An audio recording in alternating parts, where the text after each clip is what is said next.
Hello. Yes, by popular demand, we're in the kitchen. We are. Yeah. And Paul said to me the other day, I'm making a Christmas pudding. And I said, are you? Great. Yeah, you said it with that enthusiasm. Great. And he said, I'm going to make it in a loaf tin, in a Pyrex loaf thing, because we haven't got a pudding bowl. And I said, well, hang on a second. Why don't we try doing individual puddings? You know, like the ones that you normally get in the small, like this. Here's an example. Wrapped Because in plastic. I don't know about you, but that's ideal. Yeah. It's an perfect. ideal size. When you've had a Christmas dinner, who wants a huge slice of pudding from a massive, massive pudding bowl or a loaf? But No. the reason that I thought I'd do it in the loaf tin, the Pyrex loaf tin, is you could do nice slices then. That's why. And then if you have leftovers, you could do nice slices and fry them in oil or butter and sugar and cinnamon and nutmeg. Not and with my cholesterol levels, you can't. Just lovely, lovely, lovely. So we've decided to show you how to make the Christmas pudding mix, which we're going to go into in a minute, but we've decided to do them as individual ones, cooked in a water bath using cups. Yeah, they're steamed effectively. They're in a steamed. water bath. Yeah. And this is your mum's recipe, isn't it, Paul? Because you're actually brandishing the original recipe, which made how many? This recipe made 16 pretty big Christmas puddings. And Mum would make Christmas puddings every year. Oh, today, the 24th of November, I think it's the Sunday before Advent, is Stir Up Sunday. So that is what today is. We are making Christmas puddings today on Stir Up Sunday, which is traditionally the day that people made their Christmas puddings. And they get the whole family around, and everyone would have a stir of the mixture. And as they stirred, they would make a wish. And that's what we used to do. Though not necessarily with the whole family. But then these Christmas puddings were distributed to various family members for their Christmas, and also we would have this on New Year's Day as well.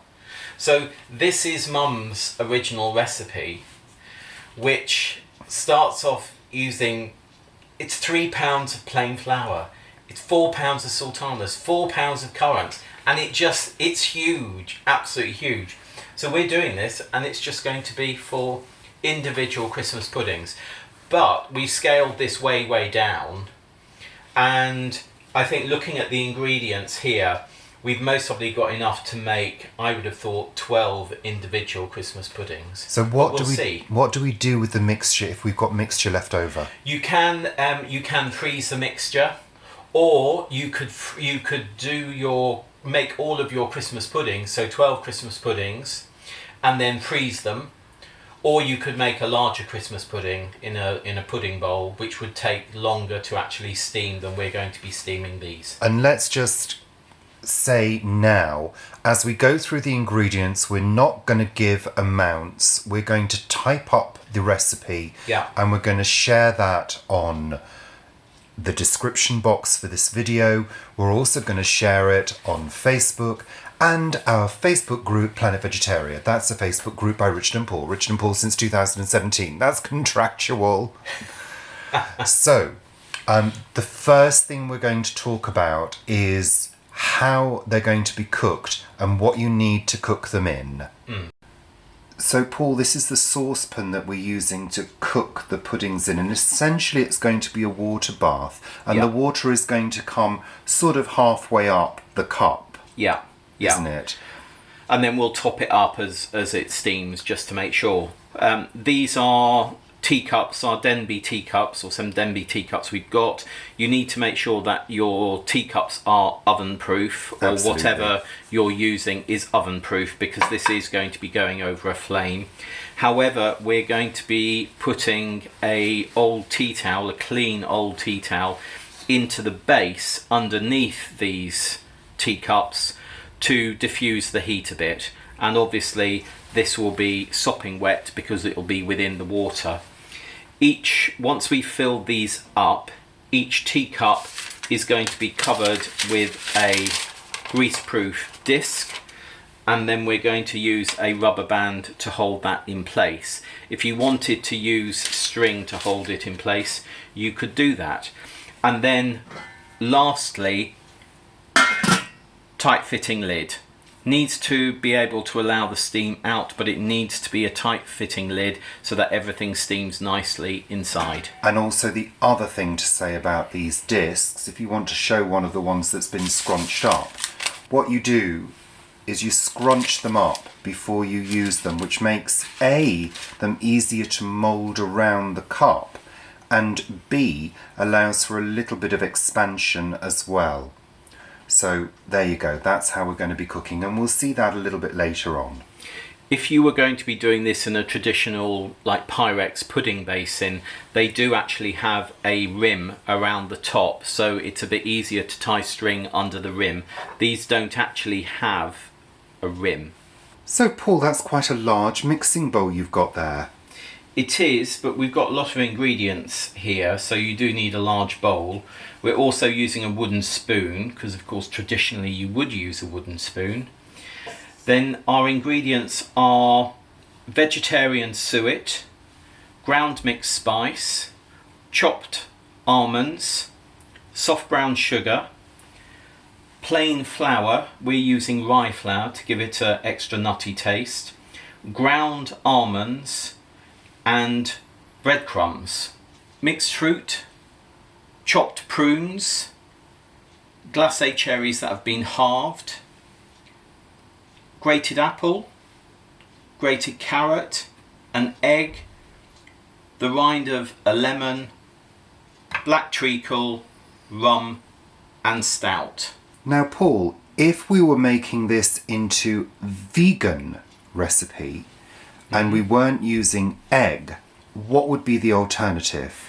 You can use a tablespoon of chia seeds with 3 tablespoons of water, and then you'd let that rest for at least, I would leave it for at least half an hour, and it becomes sort of glutinous, and that will be a binding for your mixture. Now you mentioned earlier to me that the vegetarian suet isn't necessarily vegan. Well, so what would be the alternative for vegan? You can get vegan suet, but we couldn't get any for this. You could also use a vegan margarine if you couldn't find vegan suet, but make sure that it's cold and you do chop it up. Great.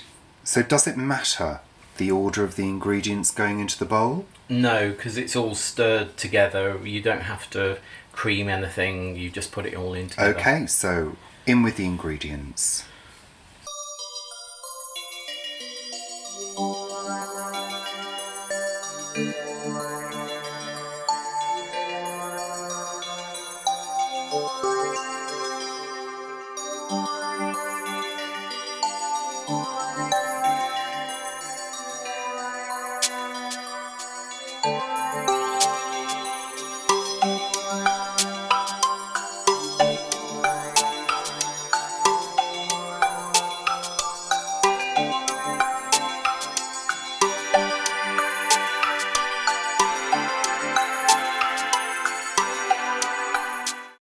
So we've got the mixture ready, that's all done.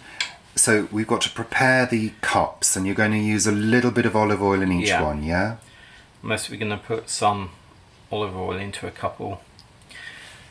And then just running my finger right up the side.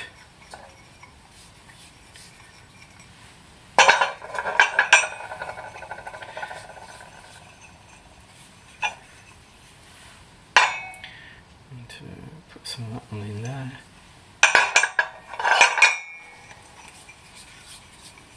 And you just carry on that till you've done all of them. So you're going to fill each individual cup, and I think it's important to mention, isn't it, that you can't fill them right to the top. No, you want to fill them about 3/4 because a lot of this is dried, well, much of this is dried fruit. So the fruit is going to expand. You want to make sure you push the mixture down as well. That one needs a bit more.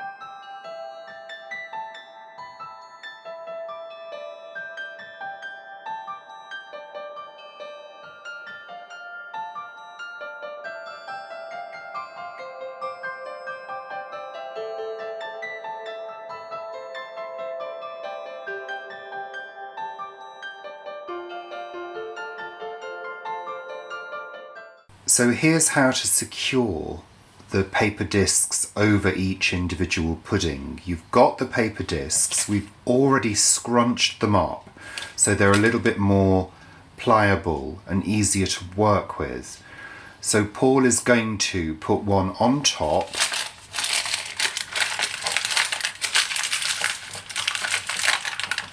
scrunch it into shape, and then he's using an elastic band to secure it. And what you can do is you can hook it underneath the handle, like that, just to keep it in place. There's a bit of room there for it to expand should it need to. Yeah, we're hoping they're not going to all boil over, but there we go. So now to the cooking process. So Paul, you're going to put a tea towel in the base of the pan. Yeah. Why? It's so that the base of the cup isn't directly on the metal. A, it will clatter, and B, this is going to diffuse some of the heat that is coming up once the boiling water's in. So we're going to place them in one by one.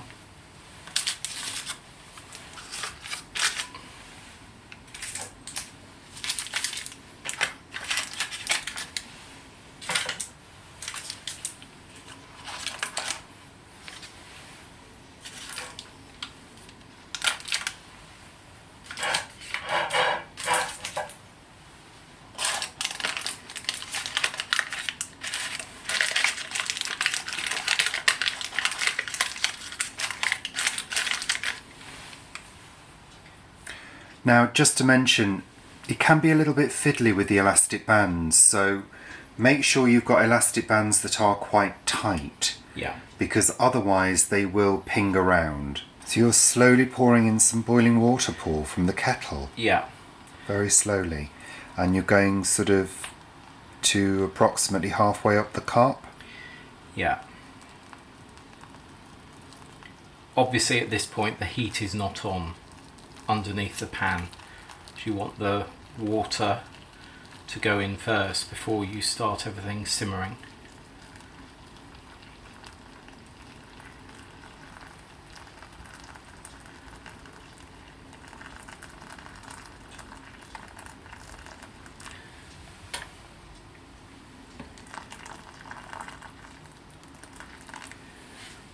How does it look?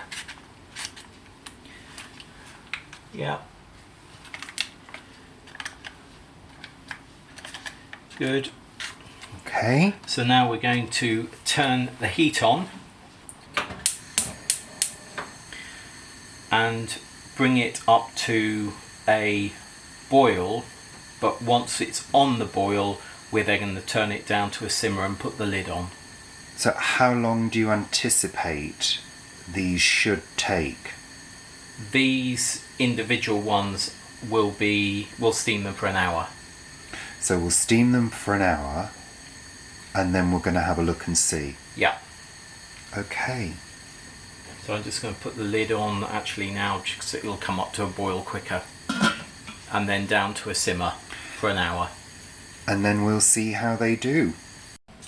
So they've been cooking for about an hour and a quarter. Now, the one thing to say at this point is that traditionally you wouldn't turn them out and eat them now. What you would do is you'd let them cool, then you'd turn them out, and then you'd reheat them on Christmas Day. You'd steam them again. You'd steam them again. So how would you do that if you turn them out of their You just put them cups? back into the cup that Back they into were a in. cup? Do the same thing, cover it over, and then steam it. For, Or you could microwave them. You can mostly microwave them. Yeah, that would be the easiest thing. Yeah. But what we're going to do is just have a look at them in their water bath. There we go. So they have, you can see that they have risen upwards towards the greaseproof paper. And what we're going to do, just for fun, is we're going to fish one out and attempt to turn it out. This could be an absolute disaster, but just remember that once they've cooled, they're going to have solidified a little bit better.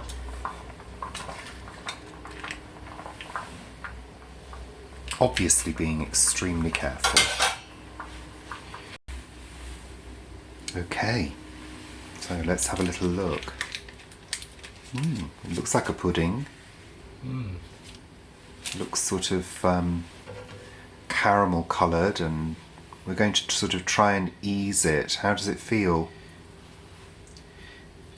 Yeah, it feels okay. Yeah. I mean, we've got to bear in mind that it's not the same shape as a pudding bowl.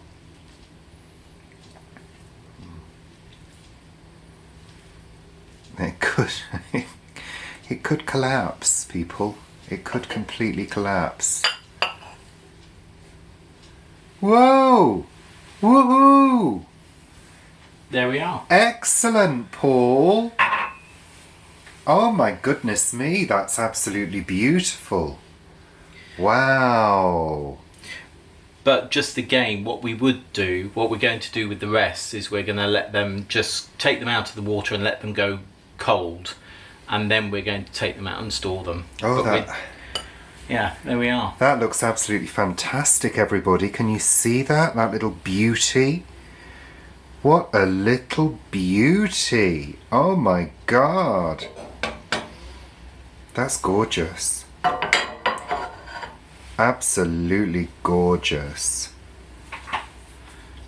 Should we have a flame of it? Yeah, I think we should flame it and see what happens. See if we can get it to light. Lovely. We need to warm that brandy first, don't we? It's rum. Rum, brandy. It's all the same, really, isn't it? Oh.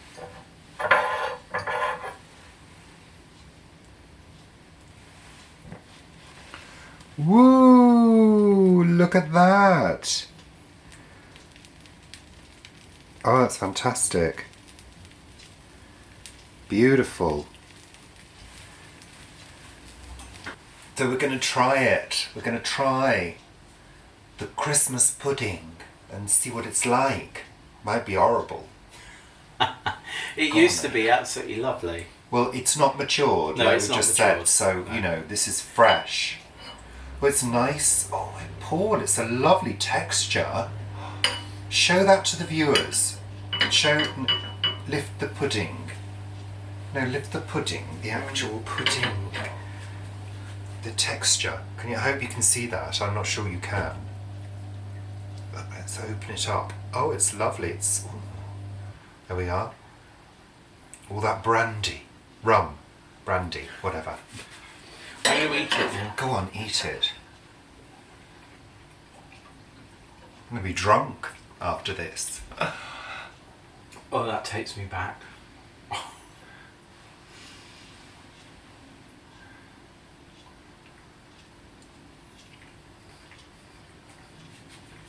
It's really moist.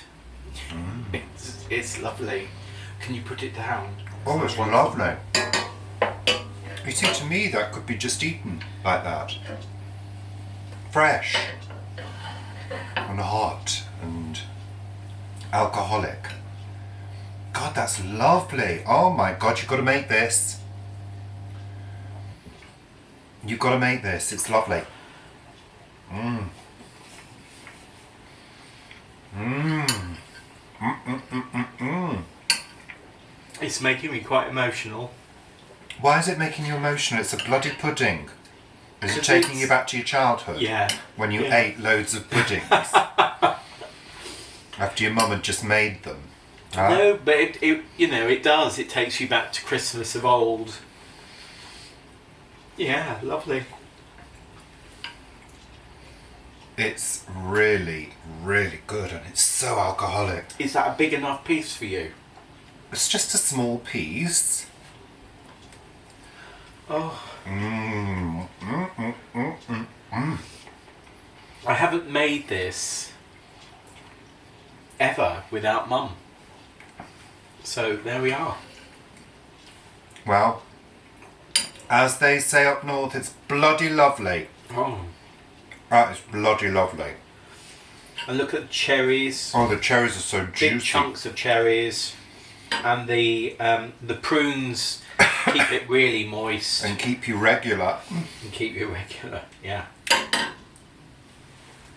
Oh, it's divine. It's just lovely. What a good, easy... None of this sticking it in a cupboard for 3 months. But it does get better. And there's also a little bite from the almonds, isn't there? Mm.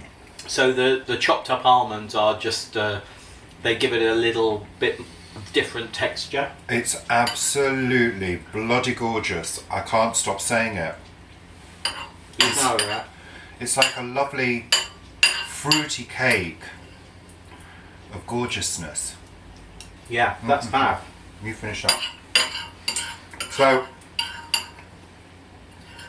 let us know if you tried this method. It's so easy, really, and it's delicious, and it's homemade, And it's delicious and it's gone. It's full of good ingredients. Yeah. So, I mean, obviously it's got suet in it, and there's a little bit of oil, but it's not particularly high in saturated fat. It's not particularly high in fats, and It's got quite a bit of sugar in it. well, but for a Christmas It's a dessert, treat. yeah, for a Christmas dessert, a lot of other Christmas desserts have so much more sugar in. Right. It's lovely. So thanks very much for watching, and yeah, enjoy making Christmas puddings.